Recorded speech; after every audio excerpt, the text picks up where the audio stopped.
गदर 2 film की कहानी की शुरुआत में हमें दिखाया जाता है कि तारा सिंह का बेटा चरणजीत सिंह अब बड़ा हो चुका है।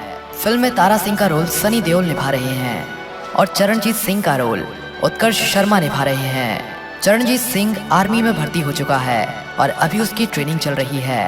ट्रेनिंग खत्म होने के बाद चरणजीत सिंह अपने घर पर आया हुआ है और सनी देओल और अपनी माँ सकीना के साथ रह रहा है। फिल्म में सकीना का रोल अमीषा पटेल निभा रही है। घर में खुशी का माहौल है क्योंकि तारा सिंह ने अपने बेटे की शादी पक्की कर दी है और चरणजीत सिंह की शादी सिमरत कौर से होने वाली है। अगले कुछ ही दिनों में चरणजीत सिंह की शादी होने वाली थी। तभी चरणजीत सिंह को खबर मिलती है कि भारत की पाकिस्तान के साथ लड़ाई शुरू हो चुकी है और अब उसे जल्द से जल्द अपनी ड्यूटी ज्वाइन करनी पड़ेगी। इसीलिए चरणजीत सिंह जल्दी से तैयार होकर अपनी ड्यूटी ज्वाइन करने के लिए निकल पड़ता है। उसकी माँ सकीना उसे जाने से रोकती है और कहती है कि पहले तुम्हारी शादी हो जाए फिर चले जाना। लेकिन चरणजीत सिंह कहता है कि मैं अपने देश को छोड़कर अपनी खुशियों के बारे में नहीं सोच सकता। इतना कहकर चरणजीत सिंह अपने घर से चला जाता है। दूसरी तरफ हमें भारत और पाकिस्तान का युद्ध दिखाया जाता है जिसमें भारत के सैनिक पाकिस्तान से लोहा ले रहे थे और चरणजीत सिंह भी अपनी ड्यूटी पर लौट चुका था और पाकिस्तान के सैनिकों से लड़ रहा था। इसी तरह कई दिन बीत जाते हैं और आखिरी में पाकिस्तान हार मान लेता है और सरेंडर कर देता है। पाकिस्तान के सरेंडर करने के बाद भारत पाकिस्तान के पकड़े हुए सैनिकों को पाकिस्तान को सौंप देता है और पाकिस्तान भी भारत के कुछ सैनिकों को भारत को सौंप देता है। लेकिन पाकिस्तान भारत के 5 सैनिकों को नहीं छोड़ता और उन्हीं में से एक होता है चरणजीत सिंह। कई दिनों तक चरणजीत सिंह के बारे में कोई खबर ना मिलने की वजह से सरकार सोचती है कि चरणजीत सिंह और उसके साथी जंग में मातम फैल जाता है। चरणजीत सिंह को गायब हुए लगभग 1 साल से ज्यादा का समय बीत चुका था और सभी को लग रहा था कि वो मर चुका है, पर वो अभी जिंदा था और पाकिस्तान की जेल में कैद था। कुछ ही दिनों के बाद इंडियन आर्मी के जवान एक पाकिस्तानी जवान को पकड़ लेते हैं। थोड़ा टॉर्चर करने के बाद वो पाकिस्तान का जवान बताता है कि 1971 के युद्ध के बाद जो भारत के 5 जवान गायब हुए थे वो आज भी जिंदा है और पाकिस्तान की जेल में कैद हैं। जब सरकार को ये बात पता चलती है तो सरकार पाकिस्तान की आर्मी से इसका जवाब मांगती है, पर पाकिस्तान आर्मी बताती है कि उन्होंने भारत के किसी भी जवान को कैद करके नहीं रखा है।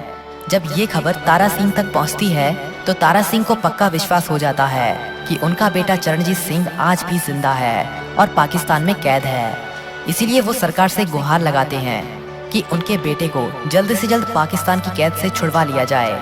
सरकार कहती है कि हमारे पास ऐसा कोई सबूत नहीं है जिससे ये साबित हो सके कि चरणजीत सिंह और उनके कई साथी आज भी पाकिस्तान की कैद में हैं। कुछ दिनों तक सरकार का इंतजार करने के बाद तारा सिंह खुद फैसला करता है कि वो पाकिस्तान जाएगा और अपने बेटे को वहां से छुड़वाकर भारत वापस लाएगा। दूसरी तरफ हमें दिखाया जाता है कि पाकिस्तान का एक आर्मी ऑफिसर जिसका नाम मोहम्मद है, फिल्म में मोहम्मद का रोल रोहित चौधरी निभा रहे हैं। वो जेल में आया हुआ है। जेल में हमें अब चरणजीत सिंह की एक झलक देखने को मिलती है जो काफी बुरी हालत में है और उसके शरीर के कई हिस्सों से खून भी बह रहा है। चरणजीत सिंह के साथ हमें भारत के और भी कई सैनिक दिखाए जाते हैं जिनको बड़ी बेरहमी से पाकिस्तान की इस स्पेशल जेल में रखा हुआ था। लंबे समय से मोहम्मद चरणजीत सिंह और उसके साथियों को टॉर्चर कर रहा है जिससे वो भारत की सेना के कुछ इंपॉर्टेंट हथियार और स्पेशल जगहों के बारे में जान सके, जिसकी मदद से वो भारत में अपने आतंकवादियों को घुसा सके और 1971 के हारे हुए युद्ध का बदला ले सके। मोहम्मद चरणजीत सिंह और उसके साथियों को काफी टॉर्चर करता है लेकिन इनमें से कोई भी अपना मुंह नहीं खोलता। इसलिए मोहम्मद अपने सिपाहियों से कहता है कि इन्हें ना ही मरने देना है और ना ही जीने देना है। जब तक इनके शरीर से इनकी जान ना निकल जाए तब तक इनसे सच उगलवाते रहो। दूसरी तरफ हमें तारा सिंह को दिखाया जाता है जो पाकिस्तान में जाने की तैयारी कर रहा था और सरकार को बिना बताए एक सरकारी अधिकारी की मदद से तारा सिंह पाकिस्तान में जाने वाली एक मालगाड़ी में बैठकर पाकिस्तान तक तो पहुंच जाता है, लेकिन वो वहां पर किसी को जानता नहीं था और उसे ये भी नहीं पता था कि पाकिस्तान की आर्मी ने उसके बेटे चरणजीत सिंह को कहां पर छुपा के रखा है। पाकिस्तान में रहते रहते तारा सिंह वहां पर अपना ठिकाना तो बना लेता है, पर उसको अभी तक चरणजीत सिंह की कोई भी खबर नहीं मिली थी। अपने बेटे चरणजीत सिंह का पता लगाने के लिए तारा सिंह अपने एक मुस्लिम दोस्त की मदद लेता है जो भारत और पाकिस्तान के बंटवारे के बाद पाकिस्तान में ही रह रहा था। तारा सिंह उसके घर पर जाकर उसकी सारी बातें बताता है। तारा सिंह का वो दोस्त तारा सिंह का अपने बेटे के प्रति इतना प्यार देखकर उसकी मदद करने के लिए तैयार हो जाता है।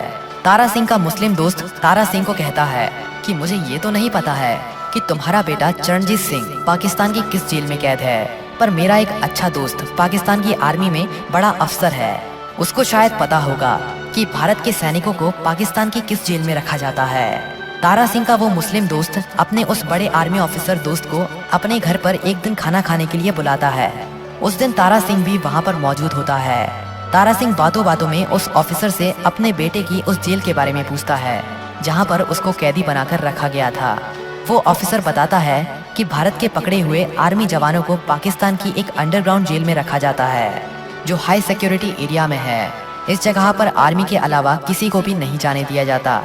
तारा सिंह को अपने बेटे के ठिकाने का तो पता चल जाता है, लेकिन वहां तक पहुंचा कैसे जाए। तारा सिंह उस जेल में जाने का प्लान बनाने लगता है। तारा सिंह प्लान बनाता है कि वो रात में उस जेल में जाएगा और वहां पर पाकिस्तान की आर्मी की ड्रेस में जाएगा तो उस पर कोई शक भी नहीं करेगा। कुछ ही दिनों के बाद तारा सिंह उस जेल में पहुंच जाता है। चारों तरफ अंधेरा ही अंधेरा था और इस अंधेरे के बीच में तारा सिंह पाकिस्तान की आर्मी के एक जवान को पकड़ लेता है और उसे वहीं पर मारकर उसकी ड्रेस पहनकर उस जेल में उसी जवान का आई कार्ड इस्तेमाल करके घुस जाता है। तारा सिंह जेल के काफी अंदर तक चला जाता है पर किसी को उस पर शक नहीं होता, लेकिन तारा सिंह को चरणजीत सिंह के बारे में कोई खबर नहीं मिलती। तभी उसको एक जवान के चिल्लाने की आवाज आती है जिसको जमीन के अंदर कैद करके रखा गया था। तारा सिंह उस अंडरग्राउंड जेल का दरवाजा खोलता है तो उसे भारत के कुछ जवान दिखते हैं और उन्हीं के बीच में होता है चरणजीत सिंह। चरणजीत सिंह की इतनी बुरी हालत देखकर तारा सिंह भी वहां पर रोने लगता है और उनसे कहता है कि घबराओ मत, मैं आ गया हूँ, मैं अब हर एक जवान को वापस भारत ले जाऊंगा। तारा सिंह एक एक जवान को वहां से निकालना शुरू करता है और आखिरी में चरणजीत सिंह को लेकर वहां से निकल जाता है। बीच में कुछ जवान तारा सिंह को देख लेते हैं और उनका पीछा करने लगते हैं। तारा सिंह उन सभी भारत के जवानों को आगे भेज देता है और जो पाकिस्तान के जवान इनका पीछा कर रहे थे उन सभी जवानों को वहीं पर मार देता है। तभी पूरी जेल में भगदड़ मच जाती है कि भारत के सभी जवान जेल से भाग गए हैं। जब ये खबर मोहम्मद तक पहुंचती है तो वो पाकिस्तान की सभी सीमाओं पर सिक्योरिटी बढ़ा देता है और भारत के उन सभी जवानों और तारा सिंह को ढूंढने के लिए इधर उधर भागने लगते हैं। दूसरी तरफ तारा सिंह सभी जवानों को लेकर एक जंगल में छिपकर बैठा था और पाकिस्तान से बाहर निकलने का इंतजार कर रहा था। मोहम्मद को खबर मिलती है कि भारत के भागे हुए उन जवानों को जंगल की तरफ जाते हुए देखा गया है। तभी मोहम्मद अपने जवानों की एक टुकड़ी को लेकर जंगल की तरफ रवाना होता है। अब मोहम्मद जंगल में सर्च ऑपरेशन शुरू करता है, लेकिन तारा सिंह और भारत के जवान मिलकर उन सभी पाकिस्तान के जवानों को वहीं पर मौत की नींद सुला देते हैं। मोहम्मद कई बार इन पर हमला करता है, लेकिन तारा सिंह अपनी चतुराई से और अपनी ताकत से इन सभी जवानों को या तो वहां से भगा देता है या उन्हें मार देता है। तभी तारा सिंह को पता चलता है कि इसी जंगल में एक नदी बहती है जो आगे चलकर भारत की सीमा में दाखिल होती है। तारा सिंह इस नदी के जरिए ही भारत में जाने का प्लान बनाता है। तारा सिंह उन सिपाहियों की मदद से नाव बनाना शुरू करता है। एक ही दिन में तारा सिंह नाव बनाकर तैयार कर देता है और रात में उस नदी की मदद से भारत की सीमा में दाखिल होने का प्लान बनाता है। लेकिन मोहम्मद भी जानता था कि इसी जंगल के अंदर से एक नदी बहती है जो सीधा भारत में जाती है, इसीलिए मोहम्मद भी नदी पर नजर रखना शुरू कर देता है और जहां से ये नदी भारत की सीमा में दाखिल होती थी वहां पर अपने सैनिक की एक टुकड़ी खड़ी कर देता है। अब तारा सिंह अपने सभी जवानों को रात में उस नदी की मदद से भारत की सीमा में दाखिल होने ही वाले थे, तभी मोहम्मद के जवान इन्हें देख लेते हैं और उन पर हमला शुरू कर देते हैं।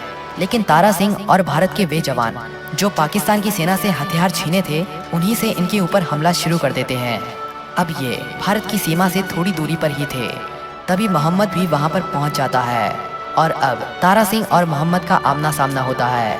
तारा सिंह मोहम्मद को मार देता है और भारत की सीमा में दाखिल हो जाता है।